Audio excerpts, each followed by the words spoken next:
Welcome to the Great Awakening Ministry. I am Minister and Yogini Joanne Lee.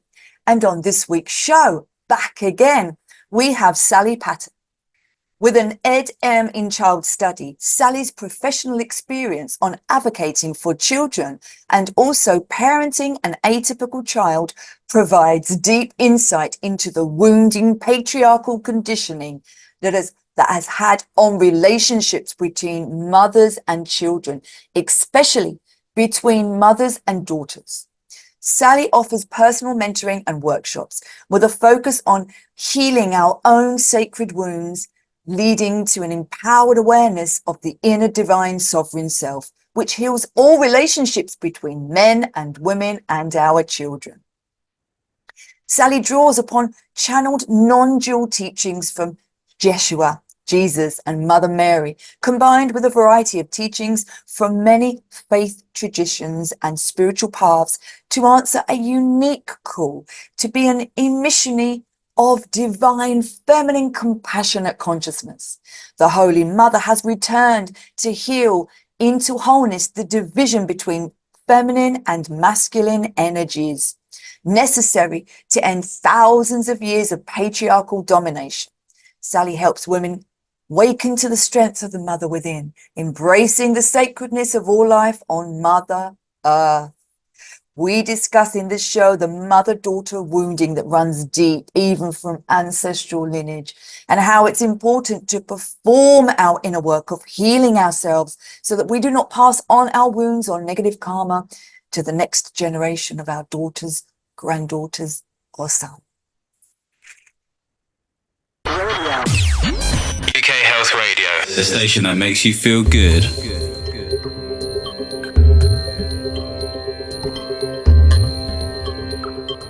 Sally, welcome back again to the Great Awakening Show.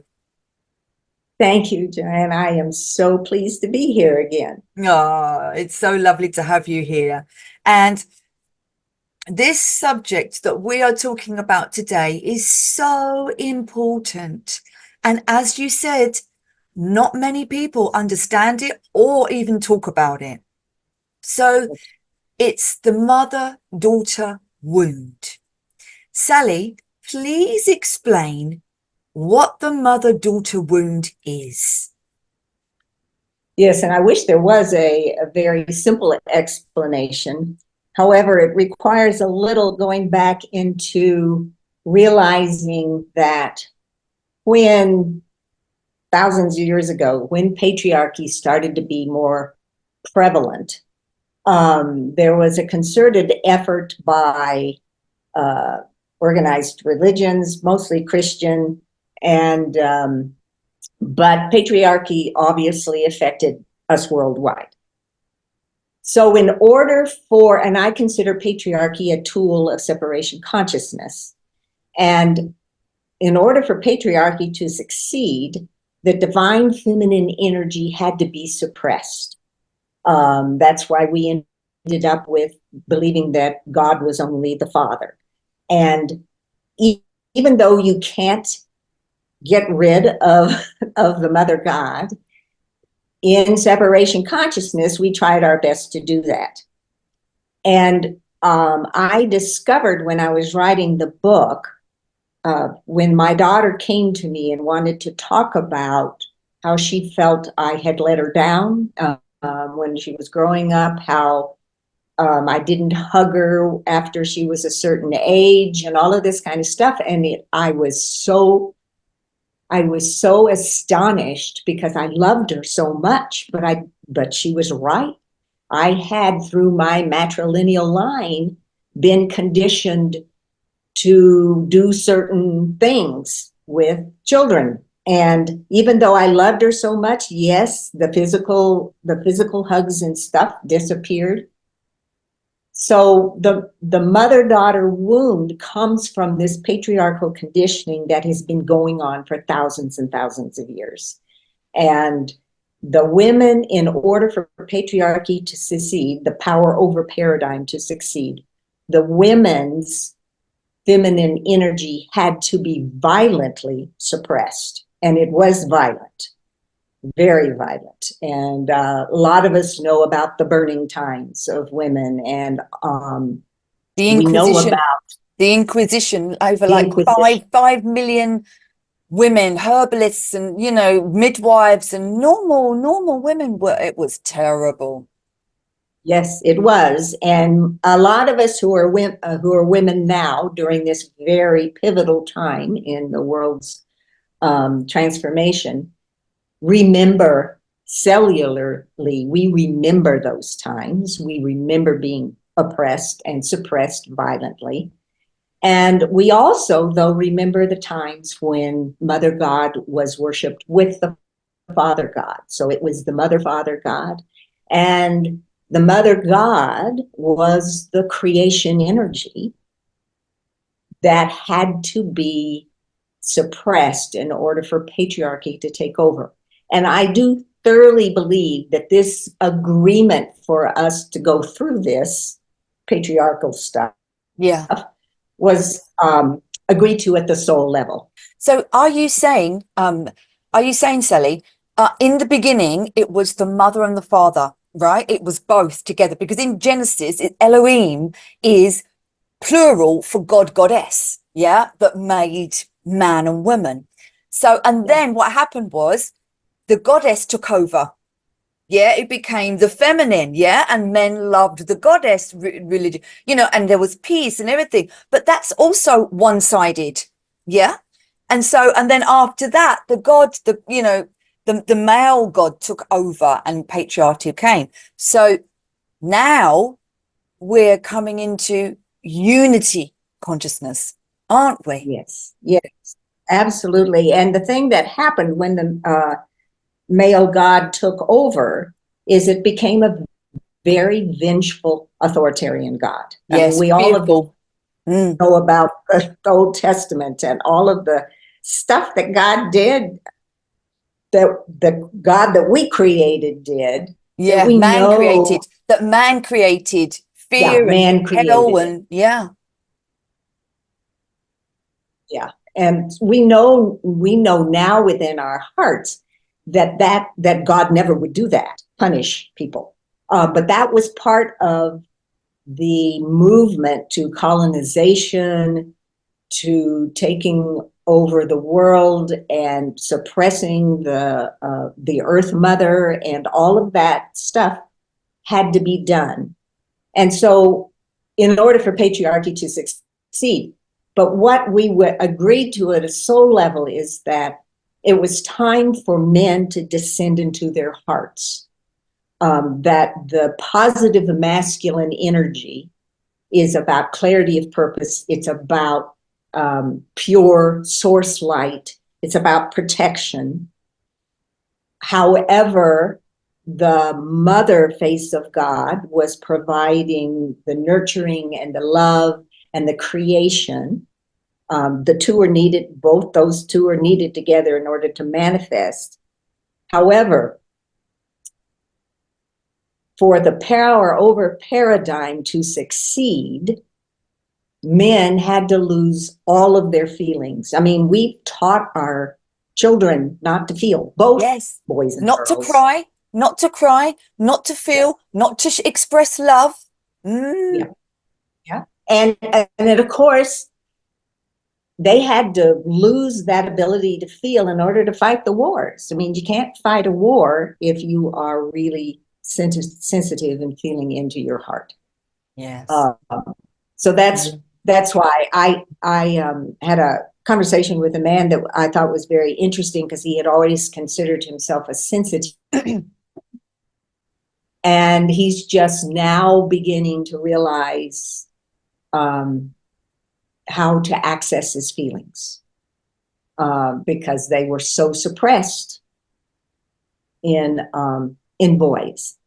And what I discovered after all thousands of years of this kind of oppression of the feminine energy and essence is that women became the primary purveyors of patriarchal conditioning. And when that is applied to our daughters, more so than our sons or our trans children, is that they felt they were betrayed by their mothers, because often they had these own feelings of wisdom and creation, and that wild, chaotic creation and the feelings and so forth. And yet, if something happened, the mothers always wanted them to be strong. We always wanted them to be fierce so that they could not be hurt by the men.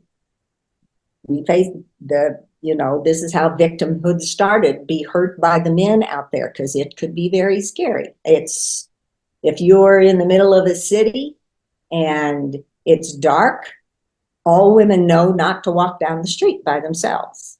Yes. And that's the kind of thing that feels like betrayal to our daughters. Yes. And I didn't really understand any of this, because I grew up with a mother who loved me also, but she didn't hug me, and we never talked about feelings. And so I just transferred that to my daughter. Yes. And it's time now that we end this. Yes, definitely. It's time now that women take back their feminine, wise, intuitive nature, and it's time we stop feeling victims. And we can do that. And in fact, I think that's a lot of what the Me Too movement was about. Definitely standing up for ourselves finally. And this has affected, this wound that we have carried travels down the lineage. It travels down the ancestral lineage. It travels down. And if we don't heal it within us, then we pass it on. This is why, it's just so, I just want to read just a little paragraph of my book that I've just been writing. For daughters, our mother is the first relationship that determines our future relationships, or may, with ourselves, our family, friends, partners, and our children. Our mother helps us discover our identity, self-worth, self-esteem, and also our femininity, power, and our role as a woman. If a mother is loving and nurturing and hugs us, and has practiced some inner work of letting go of fear, ego, and unworthiness, and comes from her heart, her daughter can learn by example from her and have a positive, strong self-identity and embody her goddess light within. However, if a mother's negative issues and wounding life experiences prove too overwhelming and are never healed, or she carries deep ancestral karma passed down from her mother's wounded lineage, and she cannot give to herself or to others, then this travels on to the next generation and detrimentally affects our daughters and our girls, developing into negative self-esteem, depression, aggressive behavior, victimhood, as you said, and searching outside of themselves for happiness and wanting others, mainly men, to affirm their worth in the world. And this is why, is it not, that doing this inner work and stopping it, becoming the 0 point, doing it, not passing it along, is absolutely vital, because we heal the women, we heal the world, because we're the ones who are bringing up the next generation.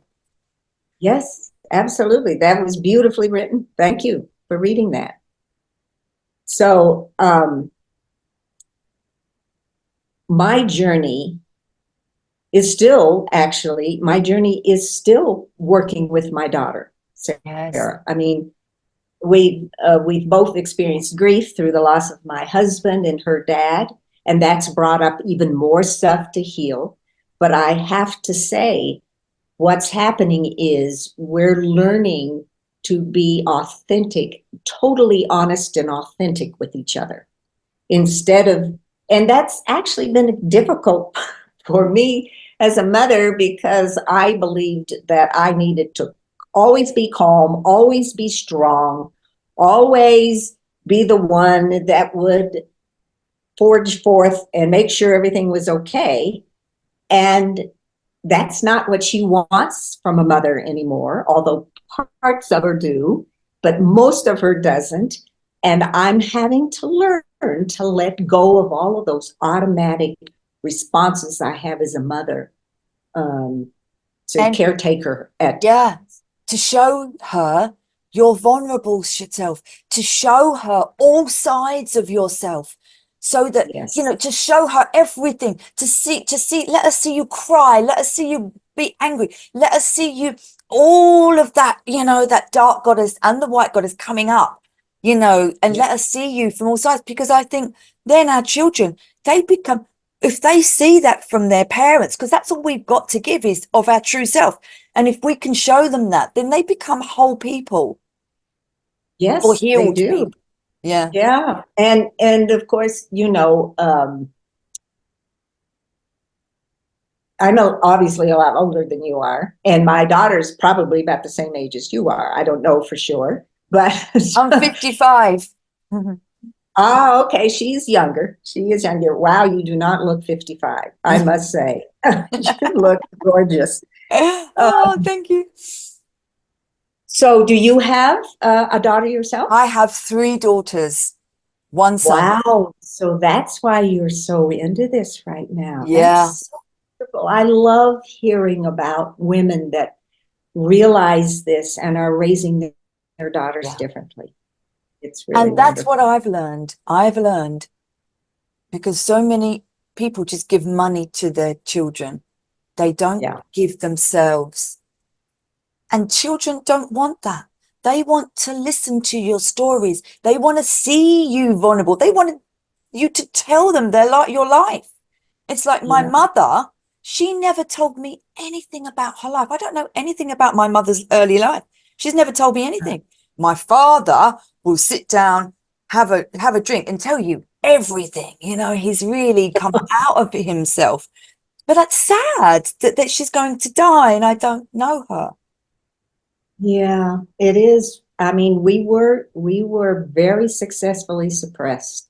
I think Uh, your age group has been really, because you came out of that sort of the 50s when, you know, women, you only just got the vote and, you know, you couldn't speak up and there weren't tools and the internet and you didn't know how to, you know, look at what we have these days to help us. yes, yes, yes. And I've been really heartened by a lot of the women my daughter's age and also your age, because I realize that we are doing our work. We are going inward and we are healing ourselves.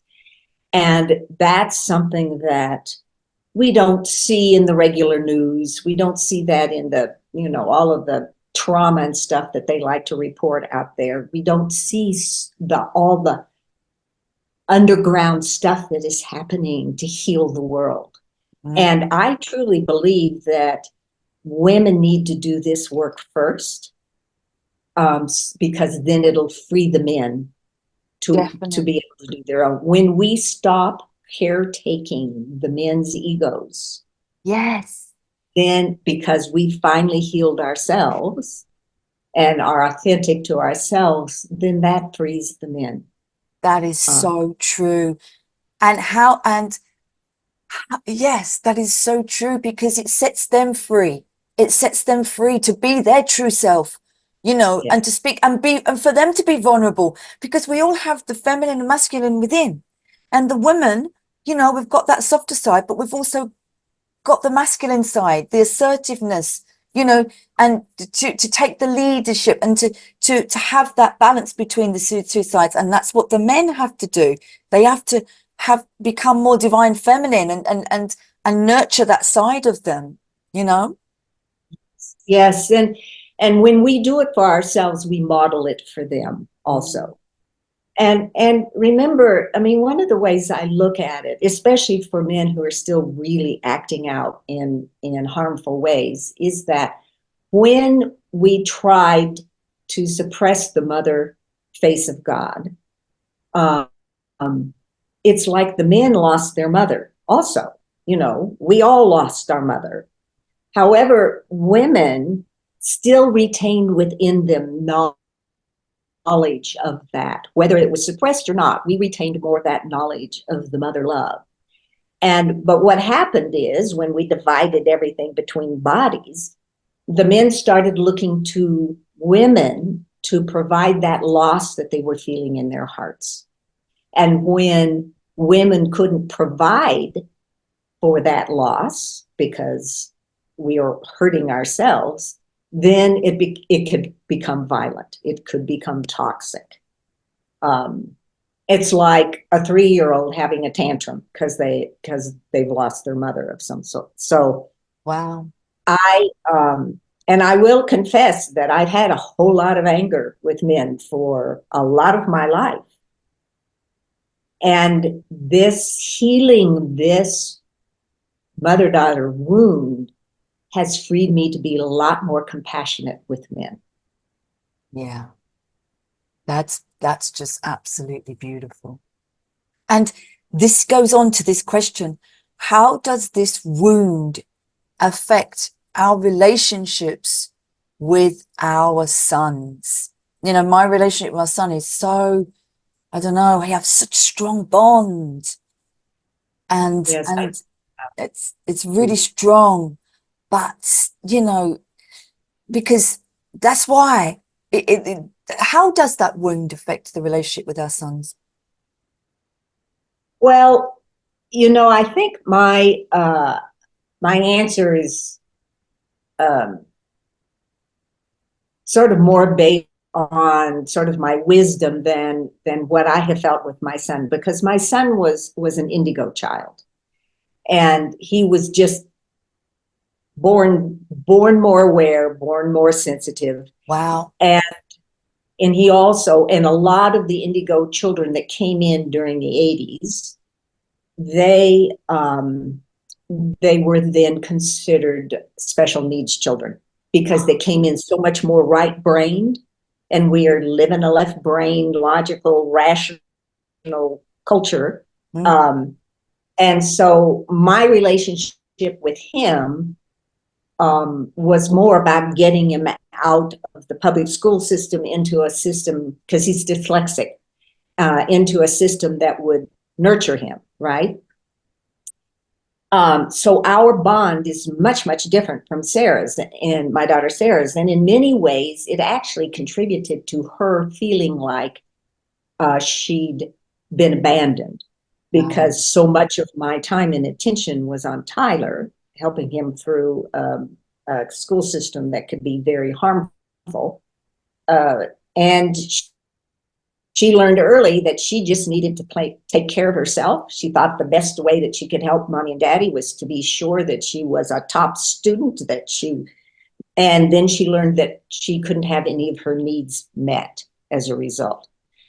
So my relationship with my son is somewhat different, but I truly believe that we also taught our sons, because if I look at friends of mine and so forth, we taught our sons to be strong, to be protective of the women. And I didn't do this with my son, but I know plenty of mothers did who said, you have to man up, that whole thing about manning up and being responsible. And that meant we didn't really teach them how to access their feelings either. That's right. Not to show emotion. They couldn't express their emotions. Yes. Yeah. Yeah. And I must say, I am grateful that actually Tyler was the way he was, because neither my husband or I ever told him not to express his emotions. But oddly enough, we expected Sarah to be very strong as a result. So that just fed into her feeling like she had been abandoned. Yeah. Yeah. And that's why it is just, I keep saying it, but it's really so important, to identify, because I can see in my mother and father, they weren't shown love from their parents. So Yes. they, to me, could never tell me they love me. And I really acted out, and I went and done terrible things, and, you know, whatever. And I traveled to far off places from, you know, and what I put them through.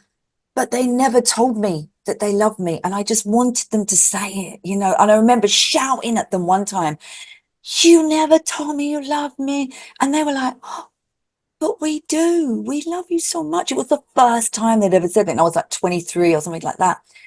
And because they weren't shown it, they weren't told.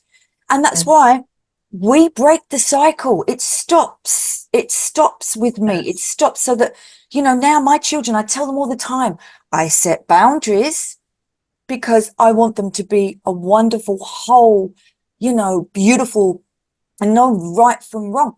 But I give them so much love, and I allow them to express and be who they are. You know, it's so important. Yeah, that love. We have to change. We have to change it. We have to stop it. You know, because when you awaken, it's our responsibility to change the dynamic. Because when we do that, I truly believe that not only do we heal us and we heal our future generations, but we heal our ancestors who are in spirit. Yes, yes, that's very true. Goes both directions. Yeah. And one of the things that women are still playing out is that the archetypes, the feminine archetypes, can be positive or they can be fractured. And we've been living under fractured archetypes for thousands of years. You know, we're either the rebel heretic, or we're the obedient woman, wife, obedient woman, or we're the whore, or the temptress. Yes. Those were the three roles that we were supposed to play out. And being the rebel and the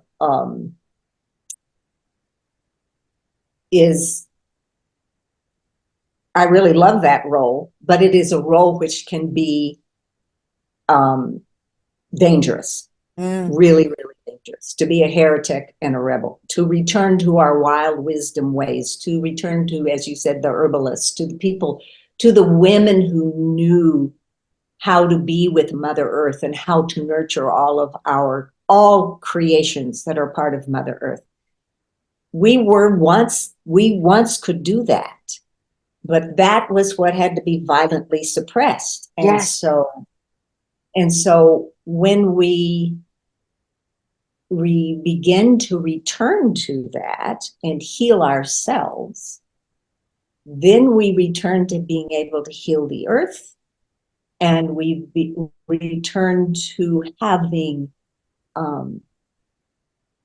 love for all of the relations and for everybody. That means people of all color. It means everybody, because exactly. The world is embraced by the Mother God. That's the goddess energy. That's the goddess energy. And I wrote this in my book. I believe that the burning times, if you like, the Inquisition, before that, our ancestors, the goddesses before us, they had balance between the white goddess and the dark goddess within. Yeah. And they embraced both sides of that. Yeah. So when it needed the mother to be strong and say no, or to be that protection, yeah, for their children, then they would come out and they would say no to any man. They would not be the victim, yeah, which is the Kali goddess, which is the dark goddess, or the goddess that takes her passion and expresses her sensuality. That is part of being the dark goddess, yeah.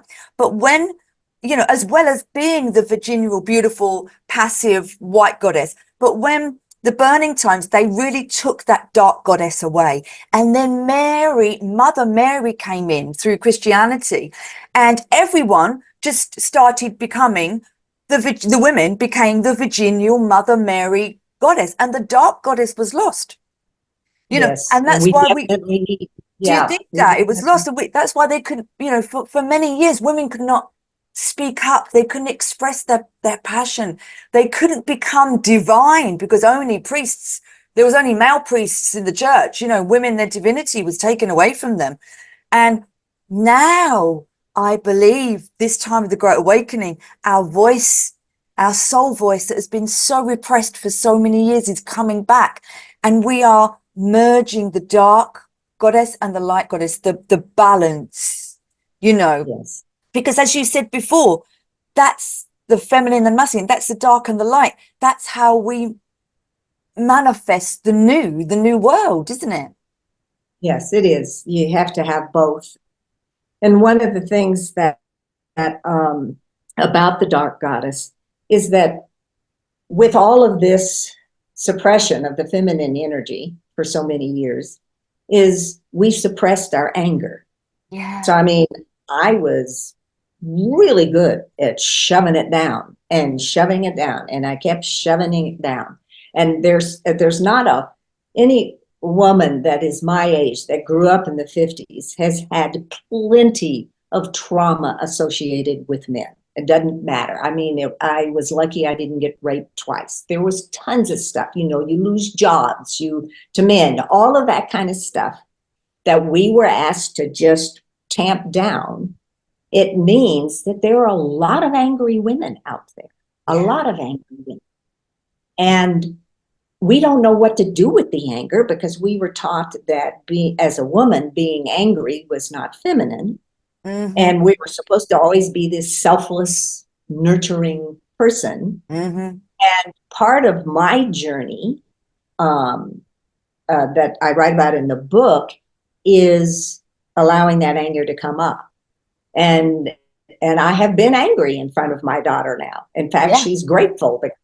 And I learned that was when Kali Ma came to me, because I had so much anger, and what she said to me was, take some swords and chop off heads. I mean, really, that's what she told me to do. Release and that's it. What I release I it. had to move it through you. Through the body. I had to move it through the body. Yeah. I'm still moving it through the body. And I still get angry.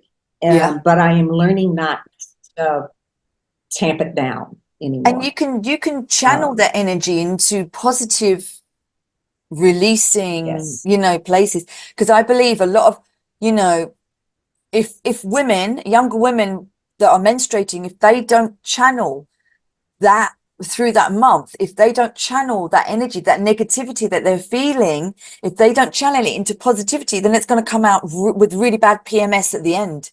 And it's the same with menopause. If you don't channel that negativity, that's going to you're going to have a few years of not a very good menopausal transition.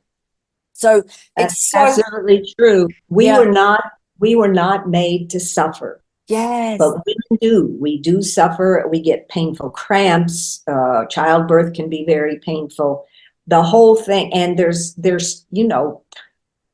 I still hear people say that menstruation is a curse. I mean, we were taught that it was a curse. We were taught that our blood was dirty. That's why we had to be separated. We were taught to really dislike our body.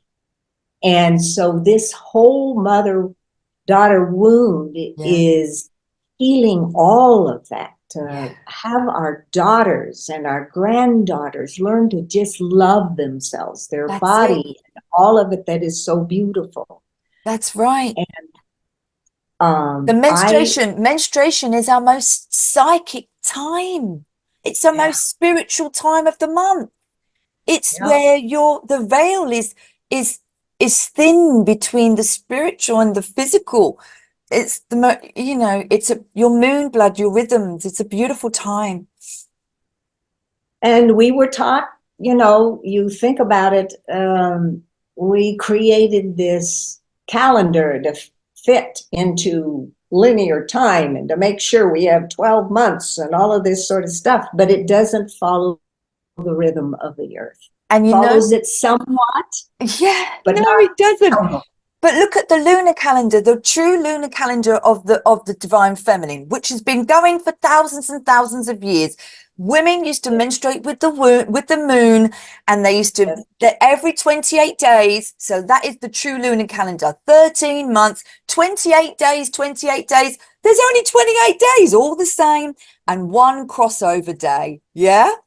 This is the true, and then the patriarchal Romans, and then the bishops, the Gregor turned it into the Gregorian calendar, having all these leap years and all these bits out of the. It's ridiculous, totally out of sync with Mother Earth and the cosmos.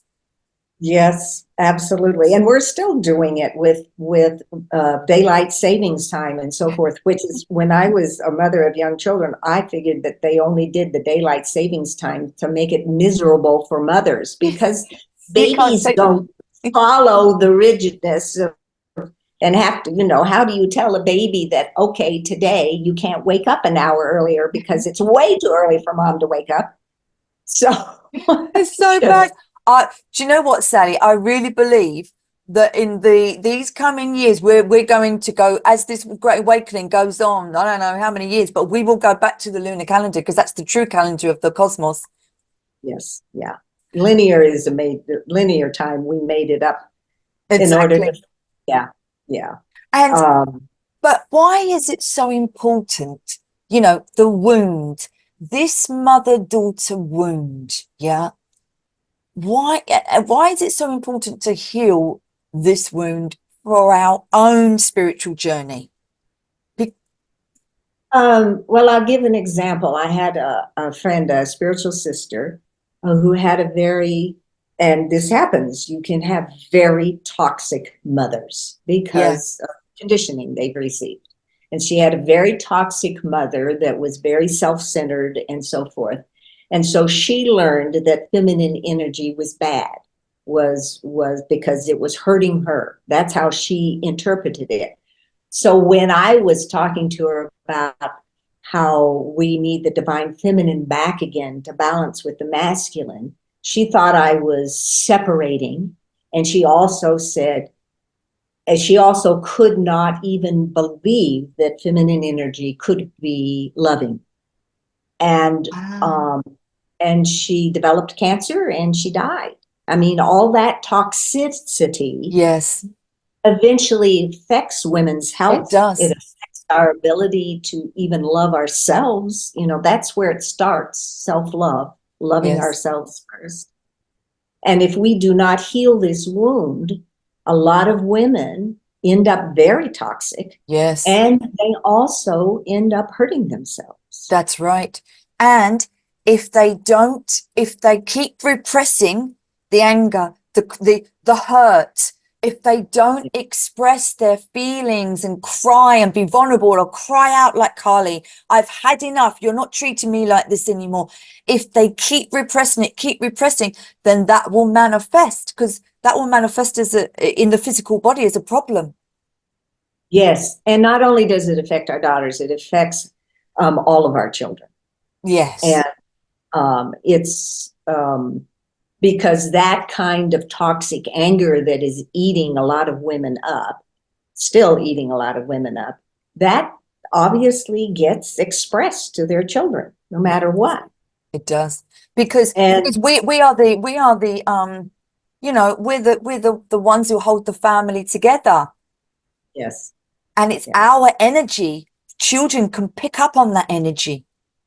So it's our responsibility to raise our vibration and to feel that, and to do that work, to clear that toxic energy away, so that our children can be in that good energy as they grow up. And one of the things I think is important to for women to realize who are doing this work is that a lot of us have just been slightly depressed most of our lives. And one of the ways we can come out of it is to treat depression as a gift. If we treat it as a gift, then we will be able to go inside. But if we're treating depression as something that has to be solved with drugs or this or whatever, then we will never get the gift of depression, which is basically opening us up, opening us to feel, and opening us up to know, finally follow our own wisdom and our own voice, and our and to follow, even though it is really tough to go through the dark night of the soul. The dark night of the soul is very much a space, liminal space, where there are so many possibilities. And that's what we can do if we treat depression as a gift rather than a disease that has to be fixed. It's not a disease. You can get a pill for grief. I mean, there is no pill for grief. It's ridiculous. They've got a pill for everything. You know, they've got a pill for spiritual awakening. You know, it's like, no, you don't need the pill. It's waking you up. This has come to you as a tool for you to go within, to get to know thyself, to heal thyself. You know, and to love you are yourself. to love thyself, because you are the only one who can do that. No one else can save you. Just like Mary Magdalene's gospel, only we can save ourselves. You know, we can go to a therapist or someone, you know, a holistic person, or, you know, yogini yourself, and we can help you with some tools that help you recognize your higher self to heal yourself. Yeah. And one of the things I also wrote in the book, in my book, was this idea that we are a fix-it world. You know, we think we have to fix things, but really, we don't have to fix anything. And the idea is, I think when women embrace the depression as a gift, they realize that it's not about fixing anything. It's about crawling into the wound and loving the wound.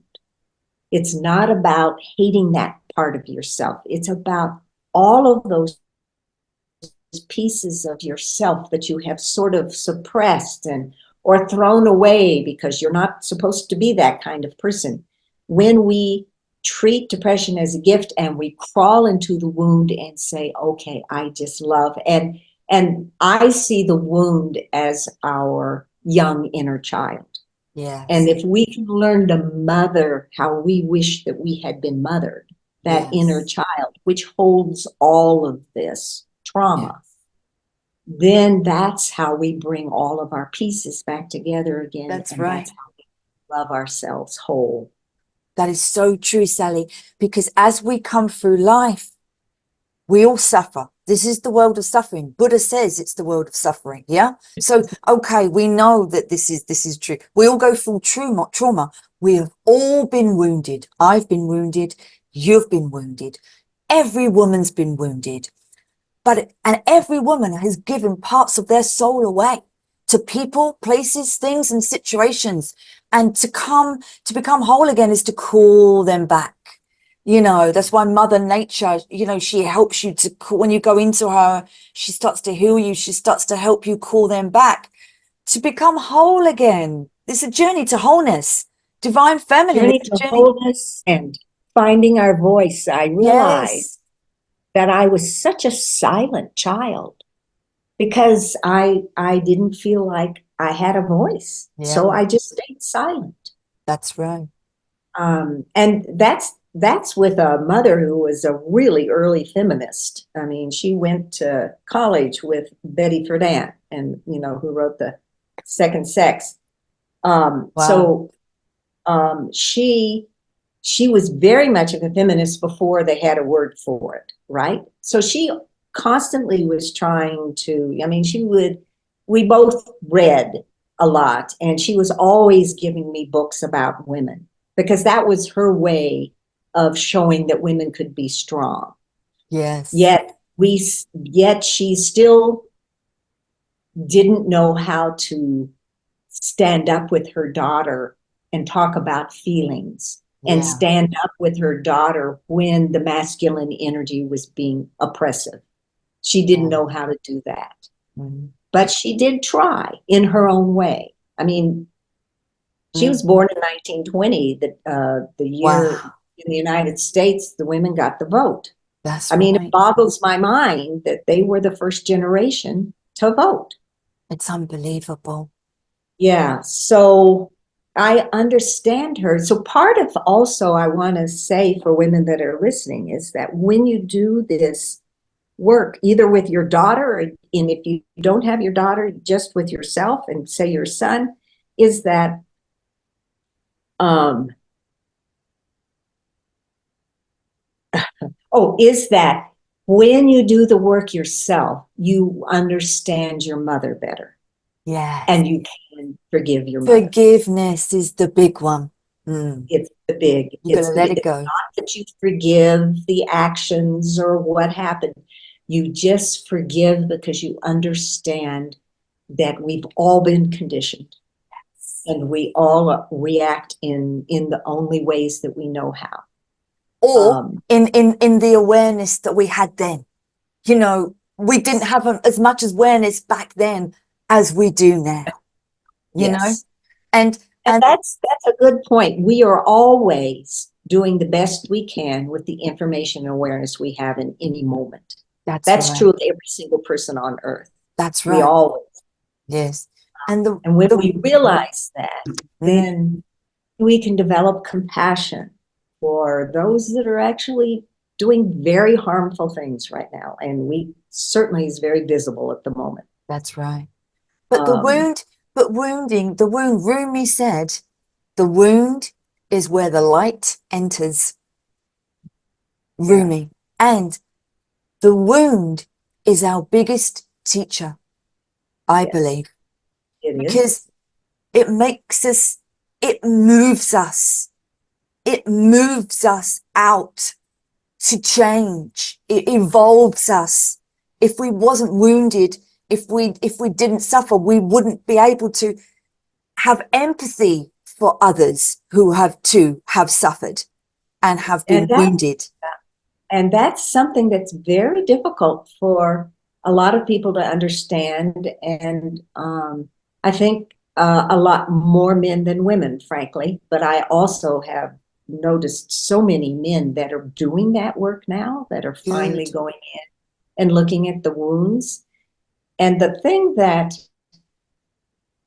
I think that people get scared of is it requires a lot of courage.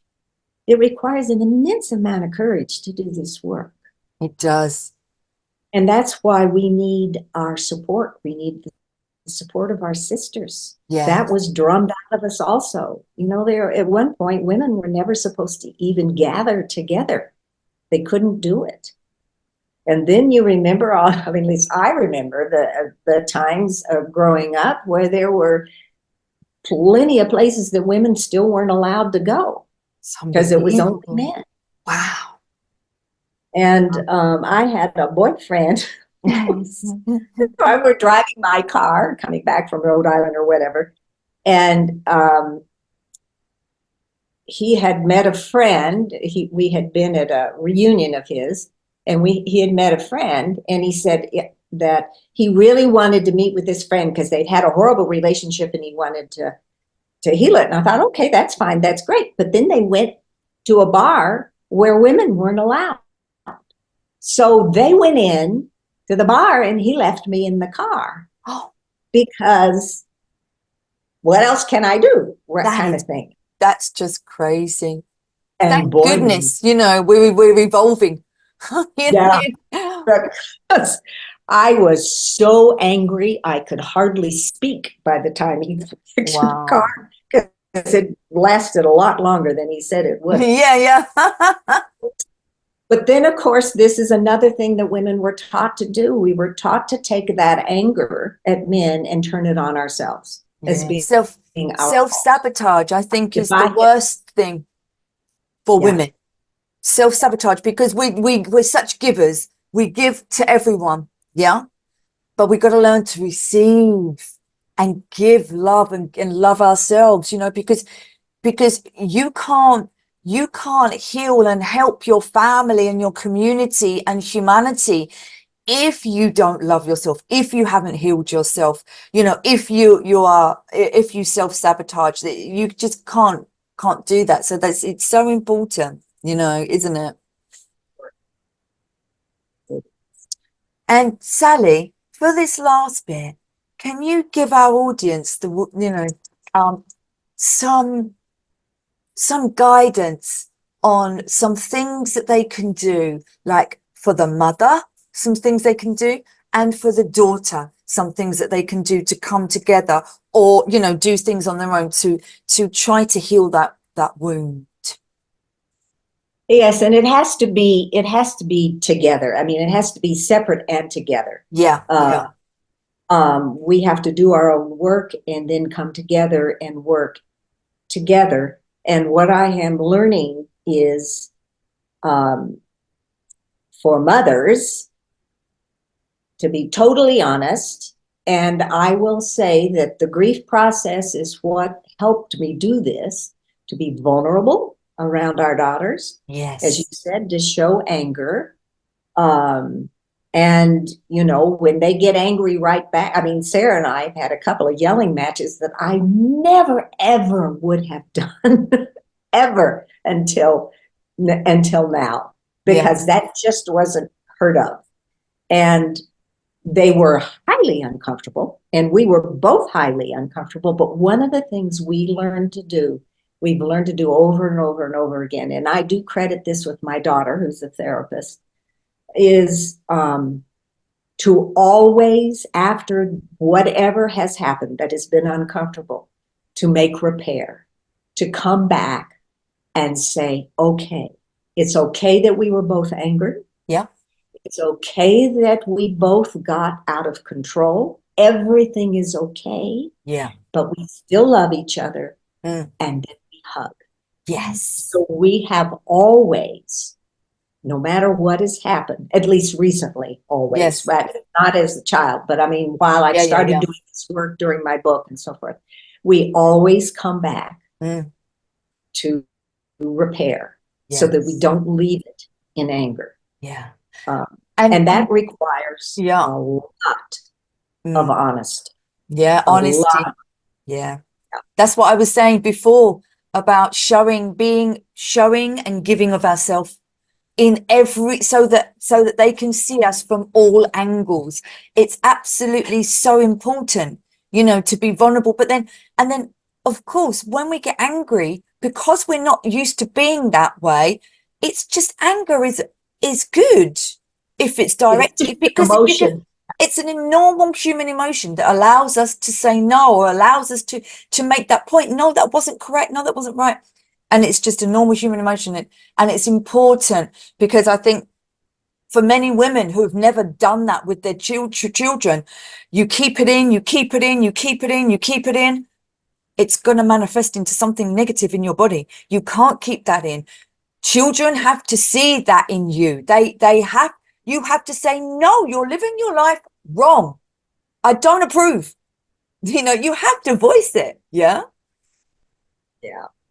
And voicing it. And one of the things I also learned in this process, with me being more vulnerable and really expressing how I felt about Sarah as a baby and as a child and so forth, but also how I was raised by my mother, is that it has a much better awareness of how it was passed down the matrilineal line, how it was passed down from mother to mother to mother to mother, to daughter to mother, you know what I'm saying? Exactly. And that's why we stop it, Sally. With Yeah. you and your daughter, I stopped it. We have. Yeah. And really, my other advice was, don't allow yourself to do not beat up on yourself during the process.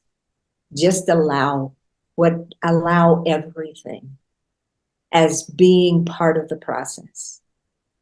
Because that I really got down well, beating myself up for doing something that I thought was, you know, not right or harmful or not what I should be doing as a mother. And that's why I'm coming back to self-love, is that being critical and beating ourselves up is so part of a pattern of a lot of women that we just have to stop it. And one of the best ways to do it is when you feel yourself doing it, just say, I know, I've been referring to my inner child as also the subterranean self, sort of, but I know that this is how we used to do, is to beat ourselves up, but it really isn't helpful. And I know that you feel like what it used to keep us safe, but it's not keeping us safe anymore. If we can find that our self-talk is more nurturing rather than critical, it goes a long way to helping us love ourselves. Wow. And that is absolutely so important, because that's what it all boils down to. You know, loving ourselves, forgiving ourselves, nurturing ourselves. We can pass that down to our daughters. And, you know, there are certain things you can do. I know that I have a doll that I bought it when I was an adult. I couldn't figure out why I bought it. But then when I got it home, I looked at it and I thought, oh my God, this looks like I did at 5 years old. I had glasses, I had blonde hair, and I always had my face in a book. That's what this doll had. It was holding a book with blonde hair and glasses and so forth. And one of the things I did for a while is whenever I felt like I was being hard on myself, I would hug the doll as if I would hug my inner child. Some people need a visible, you know, or a tangible. Some people can do it in their minds, just hug their inner child. But some people need a tangible thing in order to really feel that love. So that's another suggestion that I have. And or I think, write your inner child a love letter. a love letter. Yeah, right. Yeah. Yeah, that's it. That's it. Write them a letter. That's a beautiful one, that is. And also telling our children, you know, our daughters and our sons, telling them from the heart, always coming from the divine feminine heart, never from the ego, just from our true self, that we love them. And as you said, it's so important to hug them. That's the most important thing, hugging and telling them you love them all the time. And there are cultures on this world that are more open to hugging than, say, the Anglo-Saxons have been. I know some people that they never lost that ability to hug, but boy, a lot of us got that message. You're not supposed to hug. And in our family, we would hug when we would say hello and goodbye, but never anything in between. You know what I'm saying? So I don't know. I don't know. I write a lot about the hug, when the world forgot how to hug. But we're coming back to that. Was, yeah, we're coming back to that. I hug everybody now. In fact, everybody I know is hugging again. Even the men, we're all hugging again. That is so wonderful. It is so wonderful. Exactly. Wow. Honestly, Sally, this has been such an important you know, topic, the mother-daughter wound, and I really feel that we've really, you know, we really expressed so much, and our audience really so important to talk about these things. And I just want to say thank you for your divine wisdom. And where can we read and buy your book, Life is a Song of Love? You can read more about the book at my website, embracechildspirit.org. The entire website is about the book. So there's a lot of information in there if you haven't, you know, been able to read the book and so forth. And it's also available on Amazon, Barnes & Noble, and some independent bookstores. Wow. And in fact, I understand that if you go to an independent bookstore, they can order it for you. Lovely. Absolutely fantastic. Wow. Honestly, thank you for writing this important book, and thank you for, you know, teaching us you know, about the wound, and thank you for all of your wonderful divine truth that is so needed in this world at this time, Sally. Thank you for being on the Great Awakening show. Yeah, and thank you, Joanne, for being so knowledgeable and into this. I mean, it is an absolute delight to talk to somebody that understands all of this. So thank you so much. I enjoy being on this show. Thank you. Lovely, lovely.